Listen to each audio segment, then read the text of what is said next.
all heads and no tails. Why these kind of personations are becoming our character? Why we are postponing our work for a next day? क्यों?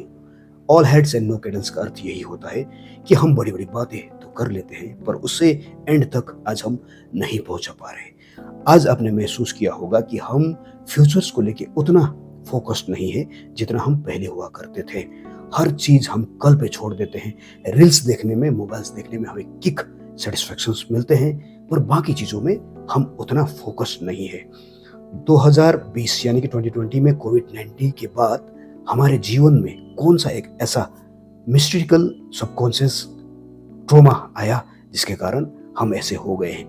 ये जानना आज के video बनाने का मेरा उद्देश्य है। जहां आप मोबाइल्स और रील्स में इतने खो रहे हो, आपको किक केवल वही से मिल रहा है, आपके मन में एक छोटी सी एंजाइटी, डिप्रेशन है, लोगों के होते हुए भी, सब कुछ होने के बावजूद भी आपके मन में एक छोटा सा डाउट हमेशा आज है, वो सेटिस्फैक्शन नहीं है। पर क्यों नहीं है?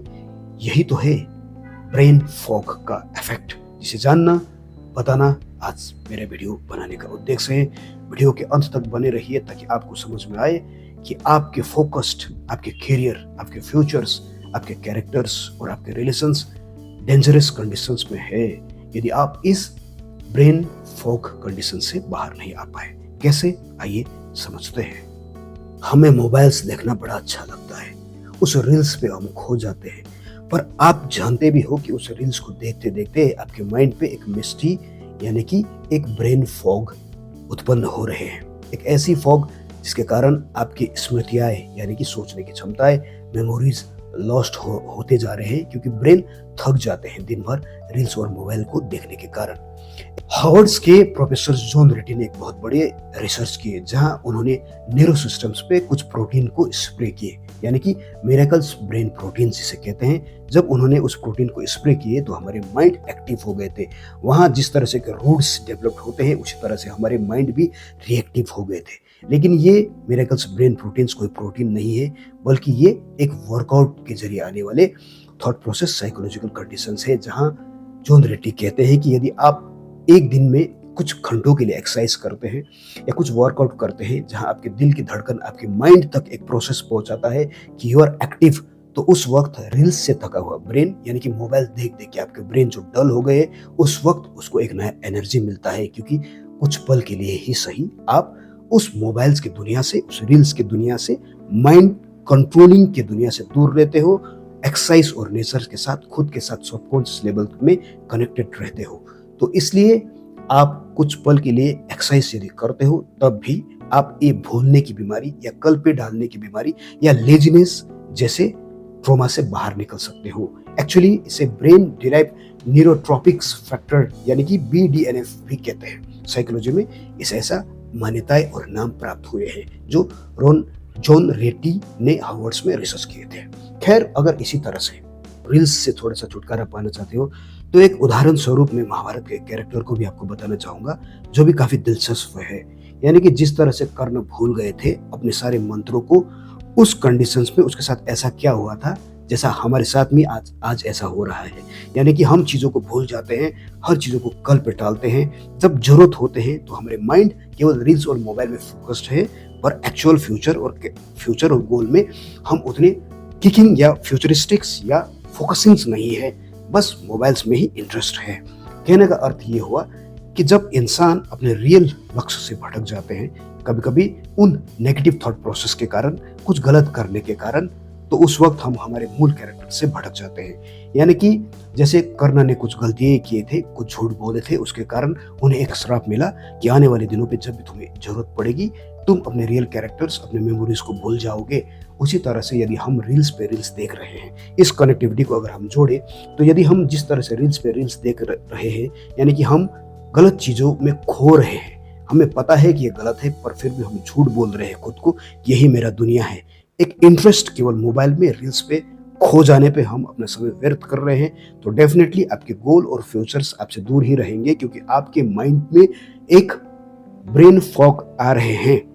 सबकॉन्शियस लेवल पे इस गलत चीजों को देखने की वजह से आपके रियल कैरेक्टर से आप भटक रहे हो, इसलिए आप फ्यूचर में अनसक्सेसफुल रहोगे। क्योंकि सक्सेस की फिलॉसफी, सक्सेस की एक गामा एनोवेटिक प्रोसेस, आपके माइंड पे जो चलने वाले रेज आपके सेरोटोनिन या डोपामिन्स या कुछ भी ऐसे माइंड के कंडीशंस तक पहुंच ही नहीं पा रहे हैं, क्योंकि एक झूठ, एक रील्स से आपके माइंड को प्लेजर्स मिल रहा है। इसलिए कर्ण के भांति आप भी एक दिन अपने कैरेक्टर से भटक जाओगे, क्योंकि माइंड आपके भटक चुका है। वैसे ही एक और एग्जाम्पल से जिसे द्रोणाचार्य पे लागू किए गए थे, यानी कि उस वक्त कहा गया था कि द्रोणाचार्य को कि आपके बेटे अश्वत्थामा मारा गया, यानी कि अश्वत्थामा मारा गया जैसे ही उन्होंने सुना, अपने हथियार उन्होंने त्याग दिए और उसी क्षण द्रोणाचार्य को भी लाचार पाके पांडवों ने उनका वध किए थे, क्योंकि उस वक्त के लिए द्रोणाचार्य थोड़ा सा ट्रोमा, एंजाइटी, डिप्रेशन में खो गए थे भारी झूठ की वजह से। यानी किसी ने झूठ बोला, वो कॉन्शियस अपना खो बैठे और सबकॉन्शियस लेवल पे खो गए, यानी कि इतने डीप खो गए कि उन्हें पता भी नहीं चला कि कोई मुझे मार रहा है। उनका अंत का कारण भी यही था। ये मोबाइल्स को देख के आपके माइंड भी ऐसा ही हो रहा है। एडवर्टाइजमेंट की दुनिया, रील्स की दुनिया, फालतू की दुनिया में आपके माइंड भटक रहा है, आप कंफ्यूज्ड हो रहे हो, द्रोणाचार्य के भांति अपने लक्ष्य से भटक रहे हो, तो लोग आपको मारेंगे ही, क्योंकि एक एडवर्टाइजमेंट की दुनिया ने आपके माइंड को कैच किया है। एग्जाम्पल्स के तौर पे मैं आज अपने ही स्टाफ्स के साथ कुछ रिसर्च कर रहा था, जहां मैं देख रहा था कि क्लाइंट्स या कस्टमर के नहीं होने के बावजूद भी मेरे सारे स्टाफ्स मोबाइल से बिजी थे, एक दूसरे के साथ में बात नहीं कर रहे थे, पर अपनी ही दुनिया पे थे। कोई हंस रहे थे, कोई बोल रहे थे, कोई डिप्रेस थे, तो कोई अपने ही दुनिया में थे। तो इस तरह से यदि मेरे स्टाफ एक मोबाइल में खो के अपने दोस्तों को भूल सकते हैं, अपने कैरेक्टर, अपने लक्ष्य, और उस वक्त जहां वो बहुत कुछ सीख सकते थे, पढ़ सकते थे, फ्यूचर्स की बातें कर सकते हो, भूल सक रहे थे, तो भला ऐसे ही बहुत सारे दुनिया में लोग कर रहे होंगे। इस तरह के एंजाइटी, डिप्रेशन लोगों के जीवन पे हो रहे होंगे मोबाइल्स देख के। मैंने भी आज महसूस किया। या फिर जॉन रेड्डी के रेसेस हो, महाभारत के कथन हो, कर्ण हो, द्रोणाचार्य हो, या बहुत ऐसे कैरेक्टर्स हो जिसे आप समझ पाओ, तो ये कंफ्यूजन का कैरेक्टर ही है, जिसे ब्रेन फॉग कहते हैं। जो कोई टूल्स, न्यूरोसाइंस, न्यूरोसिस्टम्स या कोई साइंटिस्ट पकड़ तो नहीं पाते हैं, या बहुत ऐसे कैरेक्टर्स हैं हमारे आसपास जिसे समझना अत्यंत अनिवार्य है। पर एक्चुअली में ये केवल एक ब्रेन फॉग है, जिसे जानना बहुत जरूरी होता है। और खासकर ये तभी होता है जब आप मोबाइल्स में दिन भर बिजी रहते हो, क्योंकि आपका माइंड थक रहा है। ऐसे कई एग्जाम्पल्स हैं, पर आज मैंने आपको जॉन रेड्डी के एग्जाम्पल्स दिए ताकि आप समझ पाओ कि एक एक्सरसाइज भी सबसे बड़ा इस ट्रॉमा से निकलने का एक पाथ या एक हल हो सकता है। इसलिए थोड़ा एक्सरसाइज आपके जीवन में जरूरी है, आपके माइंड को स्ट्रेस फ्री करने के लिए। इसलिए केवल मोबाइल ही देखते ना रहिए, थोड़ा सा वर्कआउट या एक्सरसाइज कीजिए, ताकि आपके हार्ट बीट और आपके माइंड के बीच में कनेक्टिविटी बने रहे, और आप थोड़े से डल महसूस ना करो, थके महसूस ना करो, और चीज़ों को भूलो ना। और डिप्रेशंस, खासकर डिप्रेशंस जो आपके मन पे है, एलोननेस नहीं होगा, क्योंकि आप थोड़े से रील्स, मोबाइल्स की दुनिया से बाहर आ जाओगे छोटे से एक्सरसाइज को करके। इसलिए all heads and no kettles, मैंने पहले ही कहा था।